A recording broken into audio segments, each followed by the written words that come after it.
Hey, thanks for being a part of the conversation. Let's do some pod crashing. Episode number 319 is with Paul Pringle, host of the podcast Fallen Angels, a tale of California corruption. I'm doing great. How are you? Absolutely fantastic. I'm proud of you for exercising your right as a journalist to do exactly what podcasting was supposed to be back in the 1980s, which was sharing stories. And it was the writers and the journalists that began this journey. It wasn't about yucking it up, but man, you do a fine job at your podcasting, sir. Oh, thanks very much. I appreciate that. To put this together, there's no way this was, the typical podcast where you went into a room and 2 hours later you were done. You put your life into this. Yeah, it took quite a long time. Yeah, but it's a big subject and involved a lot of people, a lot of personal stories that were not told, that were untold until I wrote the book the podcast is based on, Bad City. Yeah, so it was quite an experience. To get up with everybody that was involved in this, because, first of all, to figure it out that this really did take place, and then to grow the story in the way that you do, because, you take your time, and that's what I love about you, is that they always say that you've got to be able to do like a Rush Limbaugh, which is put the pauses in there. Let people see what it is that you're sharing. Yeah, and this is my first podcast, so I obviously had a lot of help from the folks at Best Case Studios. They were great. I wasn't looking to become a podcaster. Yeah. One of the things that, it falls under the category of thriller, but in a great way, don't you think it's also a cliffhanging mystery? Yeah, it is. And so some of the mysteries are unsolved. Like why people did the things they did or didn't do. The things they should have done. That's ongoing. And that's another reason I wanted to, tell the bigger story, the story you can't tell in a newspaper. And again, that resulted in the book and the podcast.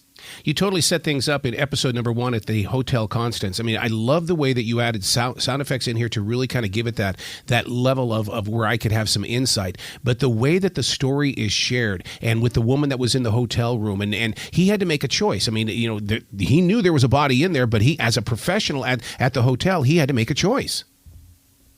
Yeah, the hotel manager, Devon Kahn. That's him. He, the dean of the medical school who was in that room tried to stop him actually from calling 911. And this woman is laying there unconscious, lying there. And he did that. And the job of a hotel manager can be tricky in a situation like that. You're not supposed to do anything to, annoy your guests. You're not supposed to share information outside the hotel. And but he did the right thing, and he did not let this doctor, this big shot, stop him. And he's the reason the story came to the LA Times. Like so many other people in this story, he did everything he could to get some justice. Mm-hmm. He called 911. A colleague of his at the hotel called the police. Devon later contacted the city attorney's office when he learned there was no arrest made. He contacted the university, the president of the university's office, and told those folks what he had witnessed. And nobody did anything. Mm-hmm. A police report wasn't even filed.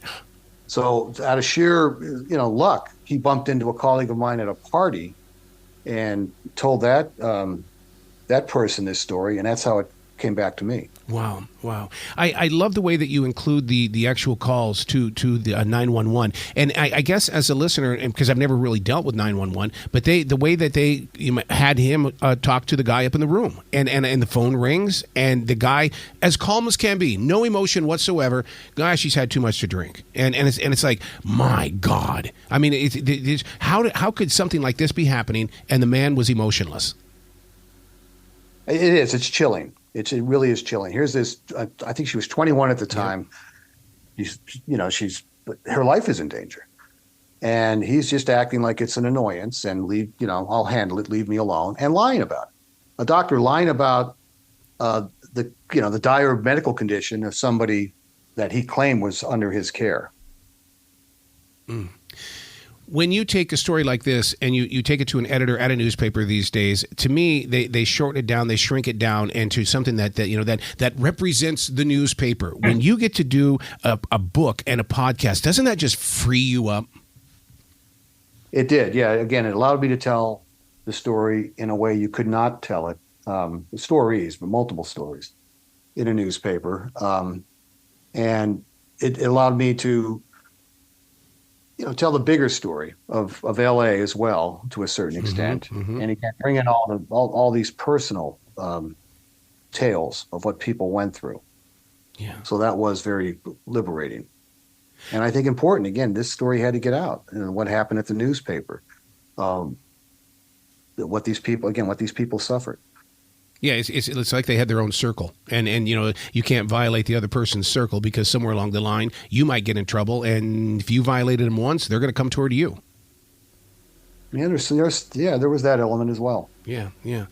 So then, the thing about it is that television as well as movies, we've all heard these stories and watched these pieces of entertainment, and yet you make this real. And clearly you tell us in your own way that no, guys, this is not thought up inside my head. This is real. It's the kind of thing you can't make up.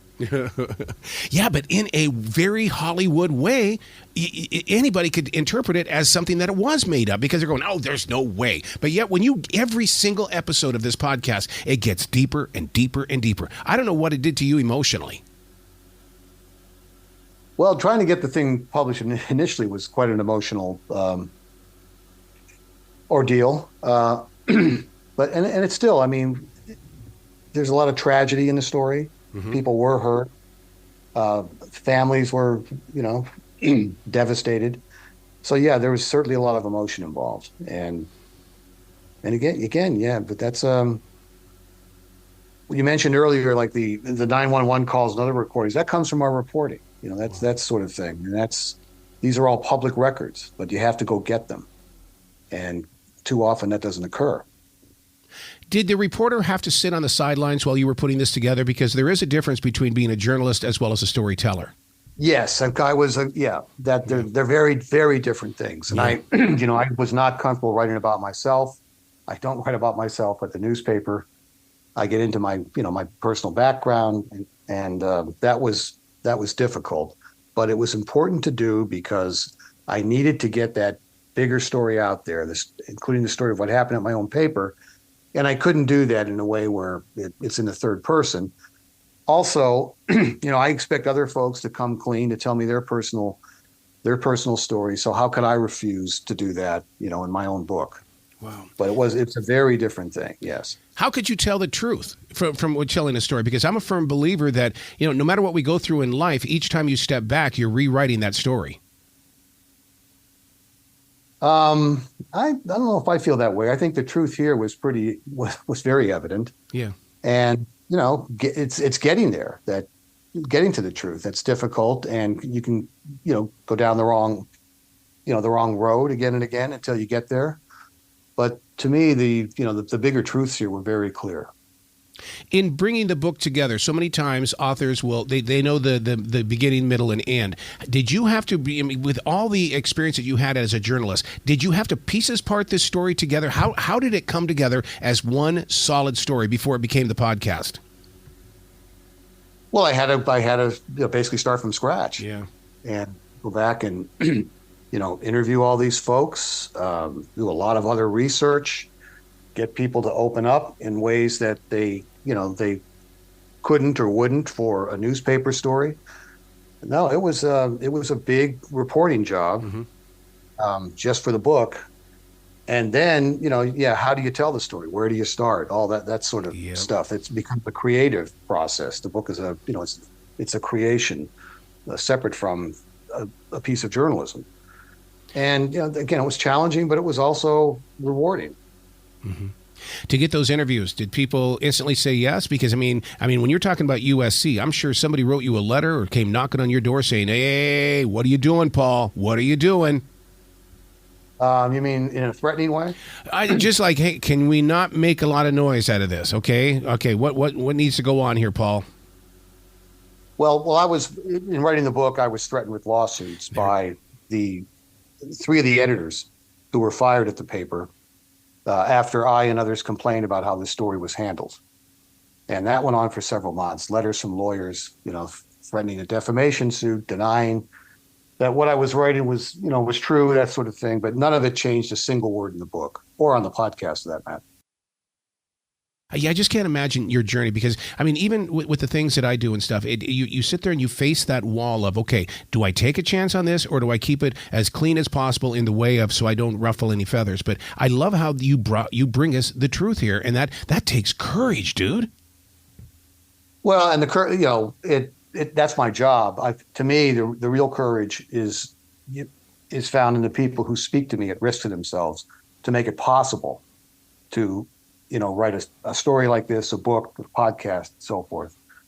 These people could lose their jobs. Yep. In some cases, even worse things can happen to them. And yet they come forward and they tell their stories because it's the right thing to do. And in my experience, that's usually their only motivation. It's the right thing to do. They want to get the truth out. And they often have tried every other venue. They've gone to the police. Mm-hmm. In this case, the family that was so devastated by the dean, the druggy dean, they went, to the police, to the FBI at one point. They hired a private investigator. They tried everything. They played by the rules and they got nowhere. Mm. And that's how they end up coming, to the newspaper. Mm. When it comes to the podcast episodes, because you want to get people to go to the next one, to the next one, to the next one, you really do very well when it comes to creating that cliffhanger to get me through that really like a 2-minute commercial break so it starts up on the next podcast. Are you in charge of those cliffhangers, or is that something that you're working with Matt as well as Harriet? Well, actually, the podcast was written by the folks at Best Case. Okay. So I certainly contributed to that, but they did a great job of what you just described.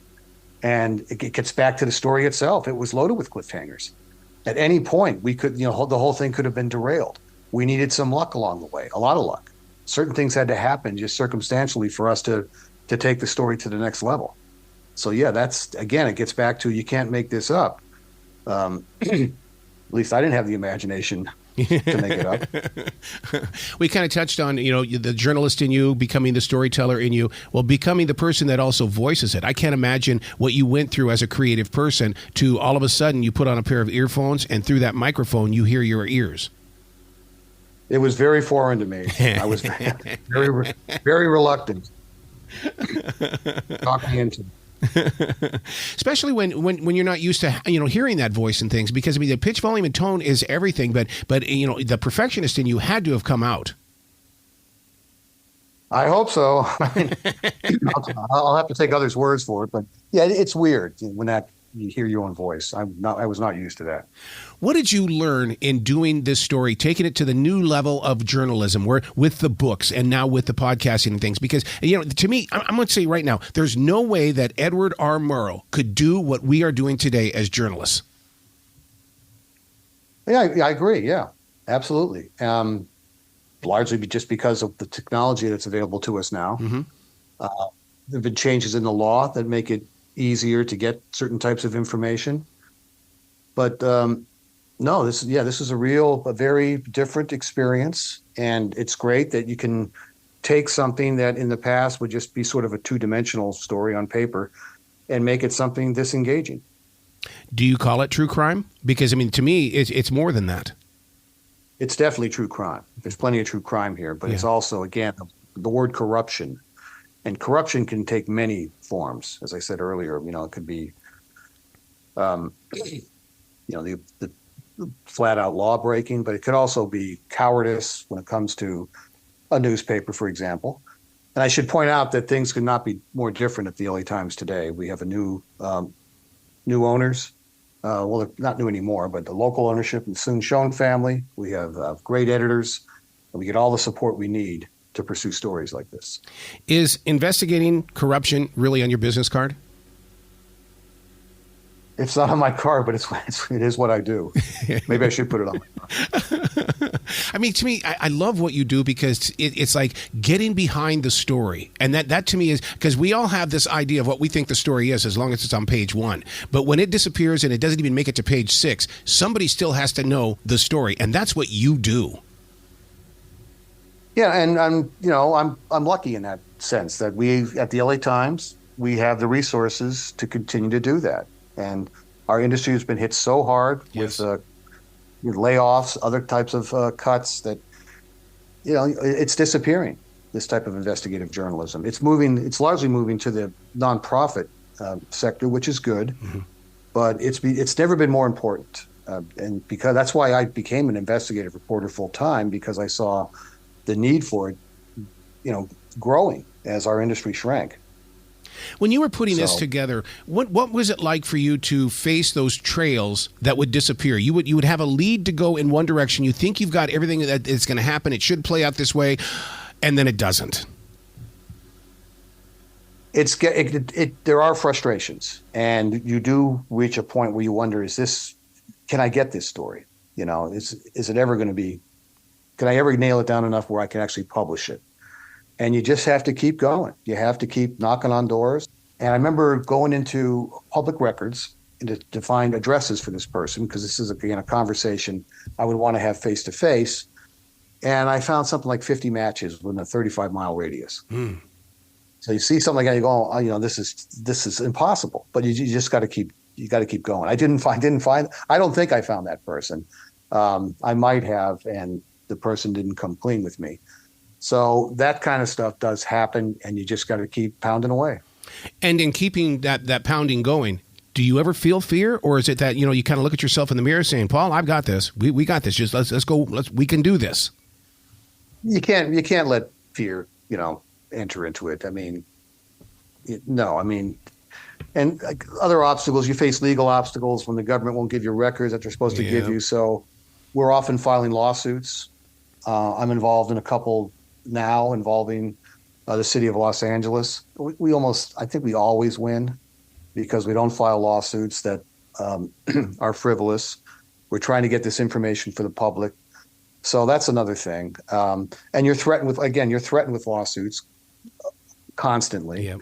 And you can't let that get in the way. The truth is the truth. And as long as you stick to that, you'll be fine. Well, the way that you use those sound bites, I mean, I know you've got producers and things like that, but it's so the way the journey and the pacing of the story is so Anderson Cooper, and I just give you so much kudos for that, for sharing this story like this. Well, thank you, but again, I have to pass those kudos on to Best Case. So, will you go to another podcast after this? In other words, I mean, since investigating corruption is your thing, there's billions of those stories out there. There are, and who knows? Maybe, yes. I've thought about that. Yeah, there's no end of corruption in Los Angeles. Oh yeah, my daughter graduated from UCLA. Oh, we spent lots of time out there. Yep, UCLA.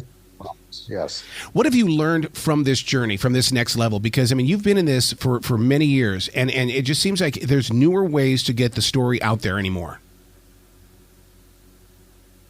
Well, one thing I've learned, just in terms, to be thinking of those possibilities as you're just reporting the story in an otherwise routine way. Is there a bigger story here, a book, a podcast, film project? Yeah, and it just opens up those other possibilities, just having that mindset.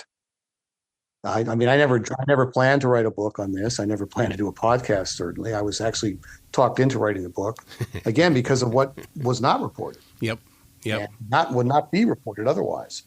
So I wrote the book, and I had no idea that it would be successful, and it was. And that led, along the way, we did the podcast deal, and that's worked out well. So, yeah, I learned a lot. Yeah. See, that's what's inspiring to a lot of us broadcasters is the fact that you kept going, because so many times we'll take ideas to our program directors or GMs or operation managers, and we're shut down and we walk away and say, okay, I'll go find something else. But you kept pushing forward. Yes, because this story was important. People were being hurt. People who were responsible for protecting those people being hurt were not doing their jobs. Justice was being denied. This story had to happen. Yeah. Yeah. Where can people go to find out more about you, Paul? Because I really want them to discover this, not only just the podcast, but the book itself, because both of them have their own little journey with it. Well, yeah, the book is called Bad City, Peril and Power in the City of Angels. It's available everywhere. Again, my personal story is in that book, more of my background, if people find that interesting. It is, because you're a real journalist. I mean, that's what makes it so interesting, is that you aren't afraid to say, hey, this is the real deal. Well, I'm one of many, including at the LA Times. I love how humble you are, man. I really do. I love where your heart is. It's the truth. You got to come back to this show anytime in the future. The door is always going to be open, Paul, because you are a storyteller, and man, you dig in, and I love that about you. Well, thanks very much. I appreciate that. You be brilliant today, okay? Okay, you too. Thanks.